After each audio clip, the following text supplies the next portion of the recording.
இன்றைக்கி கடவுள் நம்மளுக்கு கொடுத்துருக்க வசனம் உபாகமம் 7:14. சகல ஜனங்களை பார்க்கிலும் நீ ஆசீர்வதிக்கப்பட்டிருப்பாய், உங்களுக்குள்ளும் உங்கள் மிருக ஜீவன்களுக்குள்ளும் ஆணிலாகிலும் பெண்ணிலாகிலும் மலடி இருப்பதில்லை. இந்த வசனத்தை கொண்டு கடவுள் மட்டும் என்ன சொல்கிறது பார்ப்போம். எத்தனையோ பேருக்கு குழந்தை இல்லையேன்னு கவலை இருக்கும். அப்போது தேவன்கிட்ட நிச்சயமாக போய் வேண்டுதல் செய்வாங்க. கணவன் மனைவி மட்டும் இல்லை, குடும்பத்தார் எல்லாருமே தேவன்கிட்ட வேண்டுதல் செய்வாங்க.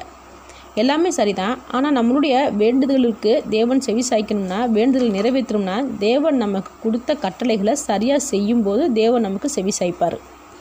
குழந்தை இல்லையேன்னு கவலைப்படுறத விட தேவனுக்கு நம்ம செய்கிற விஷயங்களை, தேவனுடைய வார்த்தைகளை சரியாக கடைபிடிக்கிறோமான்னு யோசிக்கணும். உண்மையாக மனதார கடவுளுக்கு செய்கிறோமான்னு யோசித்து பார்க்கணும். ஒருவேளை நாம் தேவனுடைய கட்டளைகளை மறந்து போயிருக்கலாம், செய்யாமல் இருந்திருக்கலாம். அதை நாம் முதல்ல சரி செய்யணும்.